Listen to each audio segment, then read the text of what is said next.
in Jerusalem, it says that there wasn't a needy person among them, because if anybody was in need, the people that had stuff sold it, gave it to the apostles, and then they took care of whatever need it was. That kind of thing where there's not a needy person amongst us can only happen when everybody pulls their weight and everybody does what they're supposed to do.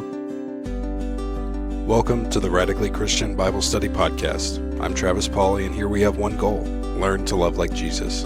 Each week I visit with Wes McAdams, minister and author, and together we explore biblical passages and topics. I hope you enjoy this study. Okay, Travis, well, it's time to read another email, and I'm thankful as always for our listeners sending in emails. This one came a little while back, and we're just now getting around to it. But again, I want to remind everybody every time we do one of these that I would love to get emails or Facebook messages or tweets or carrier pigeon notes or just any way or voicemails. Or voicemails, yes. Yeah. Voicemails are our favorite because we want to play those. The number is 707-238-2216. And I hope that somebody will leave us a voicemail so that next time we can play that and discuss it. But even if you don't want your voice to be heard, you can send us an email or some other kind of message, and we will do our very best to put it on the podcast and talk about it. So we got an email from a listener named Rick, and Rick said, there are some people that spend a lot of time away from worshiping with their home congregation because they're away at camp, sporting events, and various things. In a small congregation, this puts a lot of stress and challenges on the brethren. There doesn't seem to be any concern for the congregation. Their events take priority. I've had conversations about this topic, but don't seem to be able to reason with them. What does the Bible teach about our responsibilities to our congregation? And I think that's a great question. And I think that it reminds me of the situation I found myself in when I was growing up, and as a young adult. I was a member of very small congregations when I was growing up, many small congregations. And when I started preaching, I was a preacher in a congregation of less than 100. And so I understand that frustration. You and I now, we attend and work with a congregation that, we average around 1,000 attendance on Sunday mornings. So it's different now. And in this congregation, if you have people that are gone, I hate to say that they're not missed, because they are. Obviously, you miss every individual who's not there. But on any given Sunday, we probably have 100, 200, maybe even more people that are traveling or at various things.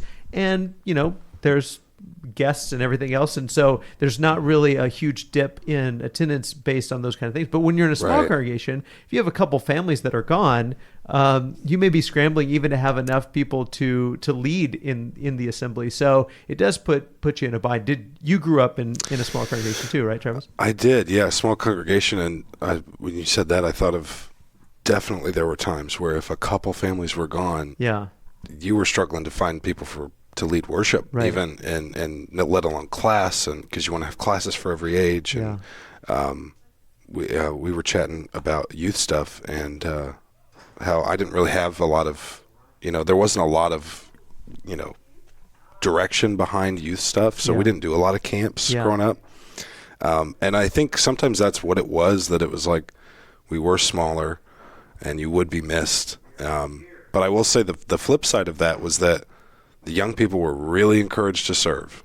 Yeah, that's true. Very encouraged to serve. And so, it wasn't like you may miss out on something by not going to camp or doing stuff like that. But, man, if you showed up, you had an opportunity to serve. And I always loved that. Yeah. Yeah. There's definitely pros to having a smaller congregation and more, opportunities to serve and those kind of things. But it can be incredibly discouraging. And I remember, I grew up in Northwest Kansas, and we were members at a congregation where, maybe on a Sunday morning, on a good Sunday, maybe 50 or 60. And, if we had visitors that came from somewhere else, especially if, they seemed to be the kind of family that would be super involved and they had lots of kids, like people would just sort of overwhelm them and be like, okay, well, you have to move here. And they're like, no, we're just passing through. We're just here for the day. We're not staying here. No, it doesn't matter. You need to move here and you need to be members of this church, and so we would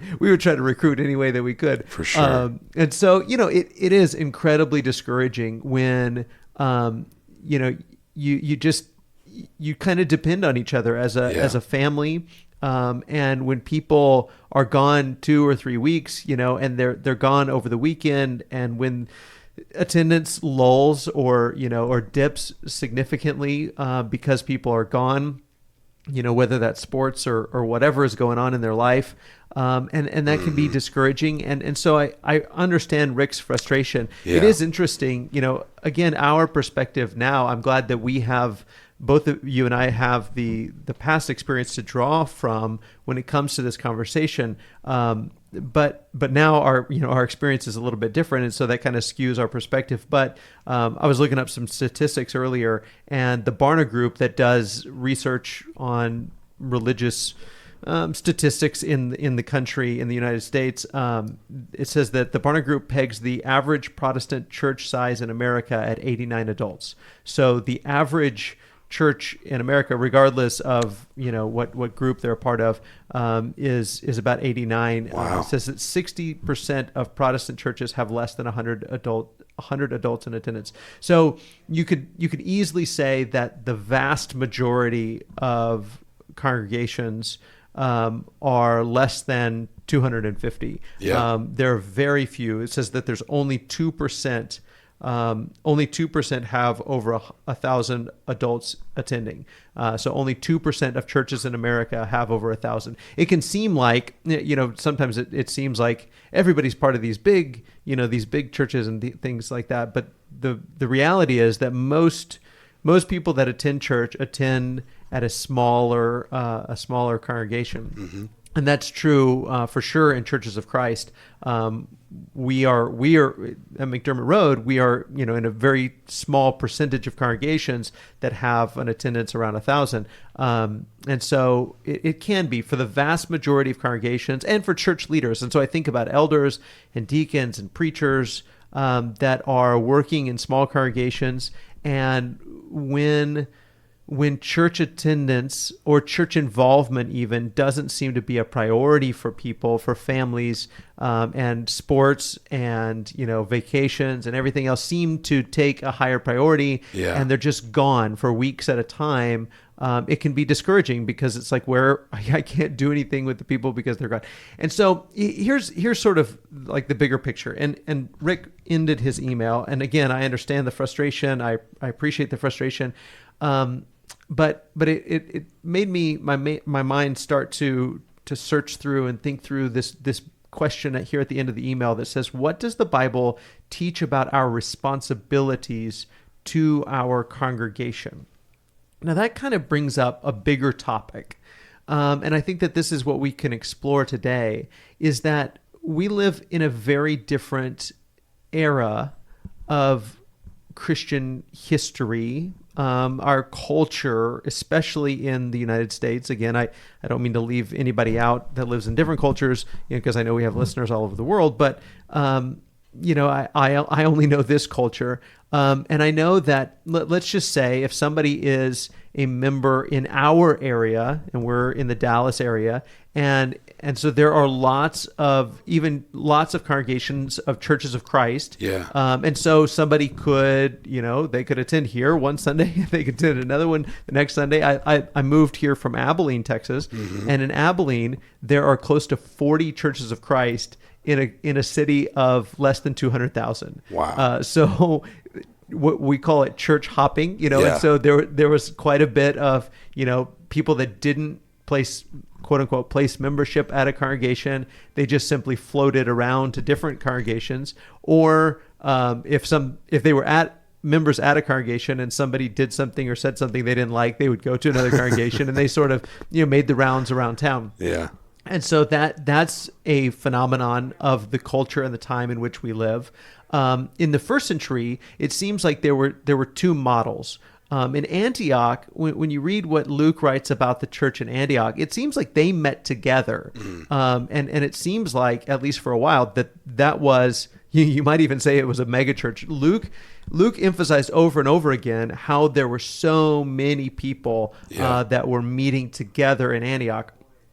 But then when you read books like Romans, the way Paul ends Romans in Romans 16, it seems like in Rome, there were lots of house churches that met throughout the city. They were connected. And in fact, the book of Romans is written, it seems like, with the priority of telling the Christians in Rome, regardless of the fact that they're part of house churches throughout the city, that they need to accept one another and love one another and welcome one another, regardless of the fact that you have slaves and you have free people and you have Jews and you have Gentiles and you have all of these cultural, ethnic diversity and dichotomy and just situation, strife, sometimes even tension, and Paul is trying to reconcile them and bring them together as a body. So you do have sort of situations where you have various congregations, various meeting places in one city, and times where, and I think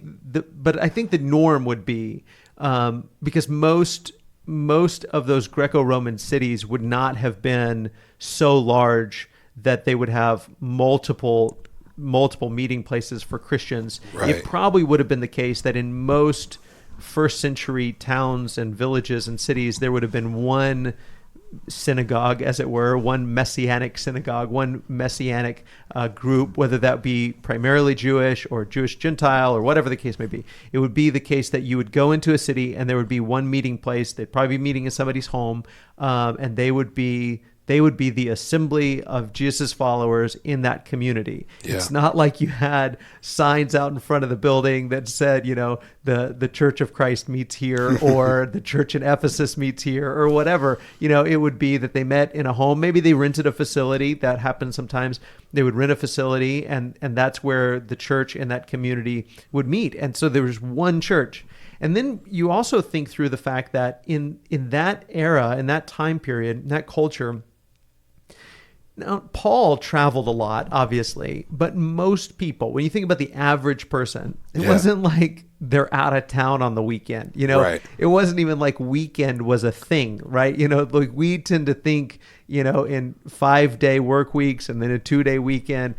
That's not how their schedule went. Sure. Number one. Number two, they did, for them, the first day of the week was the first day of the work week. So Sunday was a day of work, and so there was some interesting situations that caused, I'm sure, but there wasn't like vacation. It wasn't like, oh, sorry, so-and-so and his family, they're out of town on vacation this weekend, or, they had a baseball tournament, or, that just didn't happen. People didn't travel the way that people travel today. They didn't, I'm sure people did go out of town on, various, trips or excursions, or, they went to go sell something. Paul did. Right. Yeah. So you of course, Paul's travels, but the average person, the average merchant or slave or, homeowner or whatever, I mean, it's just not like it is today. So today we live in a highly mobile culture. People travel a lot. They especially travel on the weekend. They have, various priorities and, activities and things that they're doing and things that are going on in their life. And so what we have to do, and I think that this is true in so many areas, is that we look at what the New Testament said to the people of that day and time, what the apostles and what Jesus taught the followers of Jesus to do. And then we have to look and say, well, what general ideas, what general principles apply to us in our culture? So when Jesus talked about, Jesus would use one another a lot. And Paul does that as well, and John and the other apostles use these one another ideas, these reciprocal ideas on the way that we treat each other. So it's love one another or bear one another's burdens. And so this is the way that we treat one another. I think that that both Jesus and Paul or whomever would have seen those one another ideas being played out primarily with the people that are around you, the other disciples, the other followers of Jesus, the other Christians that are around you. And that would have been the church family of which you are a part. For Paul in Rome, that didn't just mean your house church. It didn't just mean the 5 or 6 families with whom you met, but all of the Christians in Rome. And so it would have applied to people of different congregations. We have this tendency, I think, to view congregations now, to view different groups as sort of in competition with each other. Yeah. Whereas Paul would have all of these followers of Jesus. This is the way you live your life within the Christian community. And so, there are all of these responsibilities, but now we live in a highly mobile culture. And so is somebody doing something wrong by traveling on a Sunday or traveling on a weekend, and they're out of town on a Sunday, and so they're playing a baseball tournament in some other city, and they go meet with the Christians there and love their church family there and get to know their church family there? Have they done something wrong by sort of leaving their congregation at home in the lurch? Those are interesting questions, but again, that's not something the New Testament especially addresses, because there isn't the idea of, well, you're a member in Ephesus and you're not really a member here. Again, it's this idea that yes, when you become a follower of Jesus, you're part of the church universal. You're part of the big body of Christ universal in the world. You're part of what Jesus is doing in the world. You're part of this big community that can't assemble yet. Someday we will all assemble, but right now we're spread out throughout the world. But then you live your life and you're part of this local community of Jesus followers. You're part of this local congregation. But this idea of placing membership, I mean, it makes sense that we have this idea of placing membership, because we want to know, in our highly mobile society, in our highly mobile culture, who can we expect to be here? Right. Yeah, exactly. Yeah. I mean, who's part of this particular family and who's not? Mean, who should our shepherd? Who should our elders watch over and hold accountable? And, how do you create that accountability and that relationship if you're not, if you don't have some sort of mechanism? Right. And we do that. We place membership. And so, you just have to look and say, okay, well, how do these general principles apply to us today, given the fact that we live in a highly mobile culture?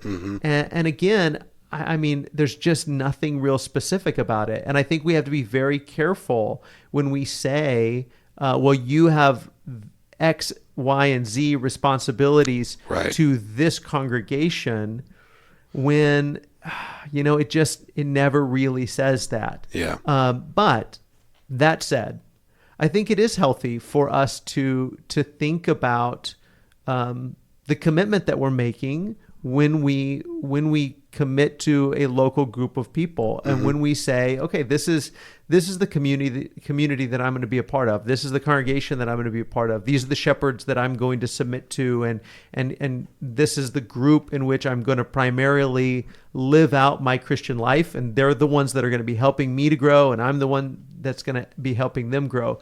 What that looks like specifically, I think we look at these general principles and we say, okay, what does this look like? So, I mean, you could turn to any passage in the New Testament, but since this is the Bible study podcast, we'll turn to one.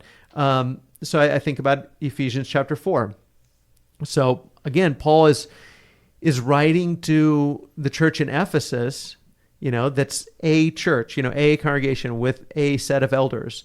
And I think he especially intends for them to live out these principles there in that congregation. Right. But does that mean that, if a merchant traveled from Ephesus to Rome and was there for a month, that he shouldn't live out these principles while he's there, or that he's somehow, not fulfilling his responsibility to his church family back in Ephesus? Or if he was really serious about being a Christian, maybe he would get a job where he didn't have to travel. No, I don't think any of those things are implied in the text, but I do think that we should read these and say, okay, well, how do I live this out? So Paul says in Ephesians 4, he says, I urge you to walk in a manner worthy of the calling to which you've been called, with all humility and gentleness, with patience, bearing with one another in love, eager to maintain the unity of the Spirit in the bond of peace. There's one body and one Spirit, just as you were called to one hope. So he goes on. And this is the kind of thing, at the end, he compares the church to the body. He says, this is verse 15, speaking the truth in love, we are to grow up in every way into him who is the head, into Christ, from whom the whole body, joined and held together by every joint with which it is equipped, when each part is working properly, makes the body grow so that it builds itself up in love. So there's Paul's picture of this is the way the church works, that Travis is equipped with certain abilities and gifts and talents, and he's a certain individual, and now that he's a follower of Jesus and Wes is a follower of Jesus, now they're going to build each other up, and as all the body comes together, it builds itself up in love. And I think to Rick's point, I think that our tendency in 21st century America is to treat Christianity as sort of a devotional style thing where it's very individualistic, where we sort of go, quote unquote, go to church in order to get something out of the lesson, in order to get something out of the singing. Yeah. And we part of it may be just checking something off a list. So, it's like, hey, when I'm at home, I go to church there and I get what I need there. When I'm out of town, I go to church there and I get it. But there's something that's supposed to be so much more than that. You have to be, in order to fulfill Jesus' vision and the apostles' vision for the way the church works, for you to get what you're supposed to get and to be who you're supposed to be and to give what you're supposed to give, you've got to be intimately connected with a family of believers. And does that mean you can't be gone on a weekend? No, it doesn't mean that at all. Does it mean that you're letting them down somehow? No, but it does mean that becomes a priority where you say, part of my following Jesus is to help build this body up. Not that I just hate to make that sound so concrete. Yeah. That it's like, implying that you can't travel or that you can't whatever. Because what if somebody has a job where they're in a different city every week? And somebody actually emailed me the other day and asked about evangelists particularly, and apparently there's an area, I think it's somewhere in the United States, I'm not sure, but where there's an area where there are several different congregations, and this evangelist travels around and is in a different church every Sunday and isn't really a member at any congregation, but just travels around and is an evangelist. And they said, well, isn't that wrong? Like, doesn't he need to be a member at a specific congregation? And I said, well, what congregation was Titus a member of? Because Paul sent Titus and left Titus in Crete, which is an island, and had several different cities. And there were congregations in all of those cities. And Titus's job, his apostolically assigned job, was to work with all of those congregations. So which congregation was he a member of? Well, he wasn't. He just traveled around, which is the case with Paul as well. Timothy probably stayed a little bit more in Ephesus than maybe Titus did at any one congregation in Crete. But this is the way it worked in the first century. So why would we think it has to be any different today? Do you have to place membership at a congregation? Do you have to devote your time specifically to that congregation most of all? Well, again, I just hate putting anything that Scripture doesn't spell out in have-tos. I'm doing air quotes, but nobody can see that. That if the Bible doesn't command that, I think we have to be very careful that.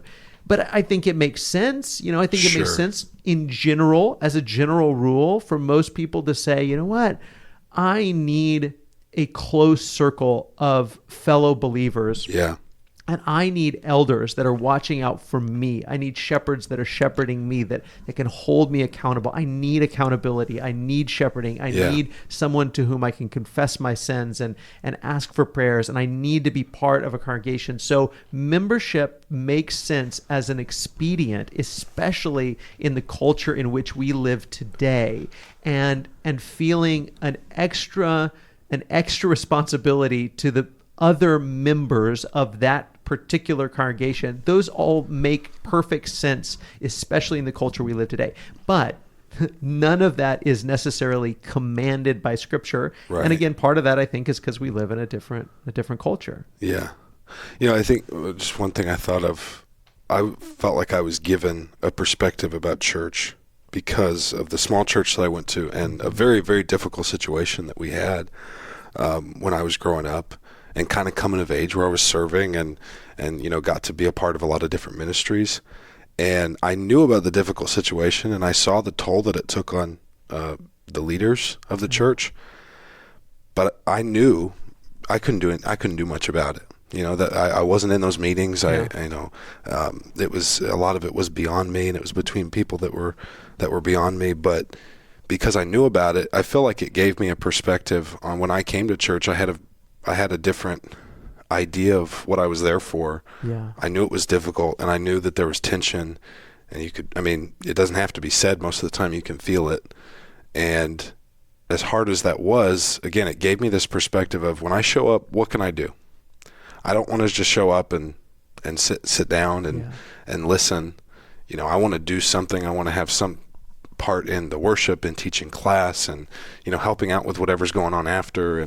And I look back and I was kind of doing it almost to distract myself, but it gave me an attitude of, I'm not just trying to find a church where it checks all of my boxes. Yeah. Their doctrine is completely sound. I don't have to feel guilty about going. That's all kind of after the fact stuff to me now, that it's like, I want to go to a place where I can affect change. Yeah.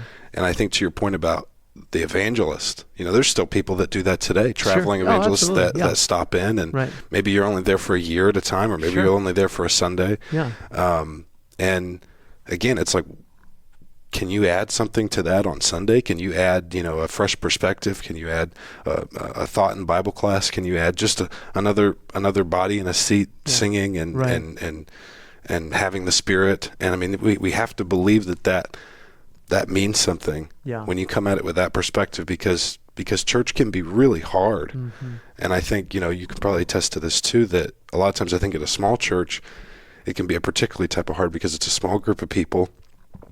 And so a lot of baggage can accumulate over time. Mm-hmm. Some good and some bad, some tension produces good things. And, but over time it can get very hard. Mm-hmm. And sometimes it was like we'd go out of town and you appreciate the break because you come back fresh and you come back going, man, I'm excited to go back to my home congregation. Sure. Yeah, there's difficult things going on, but that's a place I can serve. Yeah. Well, you bring up such a great point. And I think that this may be a great place to sort of land the conversation in that thinking, you were saying that even at a young age, you could feel the tension and you could see the, whatever was going on. Yeah. And I think to Rick's point, I think that's what I would hope that people could realize, and just think about how other people feel when you're gone, and just trying to do for others what you would want done for you. That's how you live in the Christian community. That's how you live in the church, is to think through, I bet it's discouraging when we're not there. I bet it's discouraging when we're not contributing to the collection. I bet, man, how are they going to make it without our contribution? They've got all kinds of responsibilities that they're trying to take care of. And if we're not giving to that with our time and energy and money and presence, then man, that's going to put somebody in a very difficult situation. And I think that's the frustration sometimes when you're part of a small congregation and people are depending on you, and then you just don't show up for a week or two, or you don't contribute for a week or two. It puts other people in a very difficult situation. Yeah. And while there may not be a specific command, hey, you have to be at your congregation every week, or you have to give at your congregation every week, it's just a matter of thinking through the feelings of others, putting yourself in their situation and say, somebody is left holding the bag. Somebody is left in a very difficult and uncomfortable situation. If I don't play my part, if I don't do my part in this family, then we can't be everything that God wants us to be in this community and for each other. And so it's just a matter of thinking through those things and encouraging every member to think through those things. And if you're going to be a part of any family or any community or any group, you have to think through, what does your participation or your lack of participation, what does it do to the other members? And then treat others as you would want to be treated. And that's, I think, what it comes down to. And, I'll just say that, this is kind of extremely personal. But just as a minister that's been a minister in both big and small congregations, I guess it kind of gets frustrating when, we talk about the 80-20 rule that 20% of the people do 80% of the work. Yeah. It gets frustrating sometimes when, maybe it's a funeral, somebody passes away or somebody's in the hospital, and it's somebody that, like, technically their name is on a membership record somewhere. Yeah. But they've never attended. They've never been part of the congregation. They've never participated. They've never helped. They've never been an active part of the community. But then when they're in need, they call the church and say, hey, we need you to do all of these things for us. And it's like, do we mind? Well, no, of course not. On one level, it's like we love people and we want to serve people. Yeah. But it's putting, when a lot of people do that, when that happens a lot, it puts an extra burden and responsibility on those that are involved. So if you have, for instance, maybe 2 or 3 or 5 or 10% of the ladies of a congregation that make meals and take it to those that are sick or hurting or in the just getting out of the hospital or had a baby or had a funeral or whatever, if those 10% of those ladies do that for each other, it's no big deal. They all take care of each other. That's the way it's supposed to work in the church. We all take care of each other. And if everybody does something for everyone else, everybody's taken care of. But when 10% of the people are caring for 90% of the people, well, then, they get burned out and overwhelmed. And then the 90% of the people... And I think most of the time they're not trying to put an extra burden on somebody else that they're not willing to carry, but they just don't know. They're just totally oblivious to the fact that someone else is making up for what you're not doing. Yeah. That's the way a community has to work. When you think about Acts chapter 2 and Acts chapter 4, in Jerusalem, it says that there wasn't a needy person among them, because if anybody was in need, the people that had stuff sold it, gave it to the apostles, and then they took care of whatever need it was. That kind of thing where there's not a needy person amongst us can only happen when everybody pulls their weight and everybody does what they're supposed to do. Now, Paul, when he's writing to various churches, he really saw the church, quote unquote, as this huge body of believers, not just local congregations. And he really saw us, filling out that responsibility for people in Galatia or in Rome or in Corinth or in Philippi for the people in Jerusalem or whatever. And we're all doing that for each other. But it can only happen on a grand scale like that if it's happening on a local scale. If it's not happening on a local scale, there's no way we're going to be able to do something like that on a global scale. Yeah. And so every member just has to think through, am I doing what I can do? Am I fulfilling my role as a part of the body of Christ? Am I helping? Am I participating? Am I helping to accomplish the things that building, as Paul says in Ephesians 4, building the body up together in love?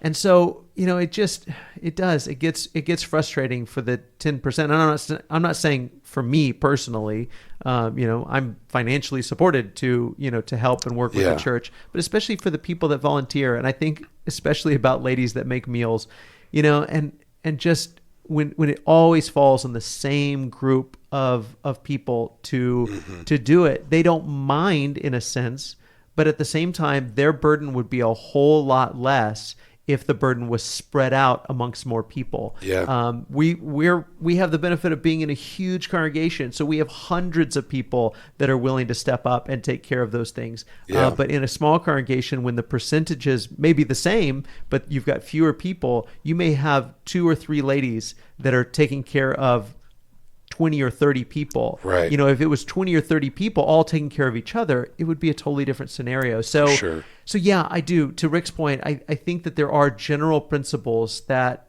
have to be applied in these ways, and we have to think through it. But it all comes back to what you said, Travis.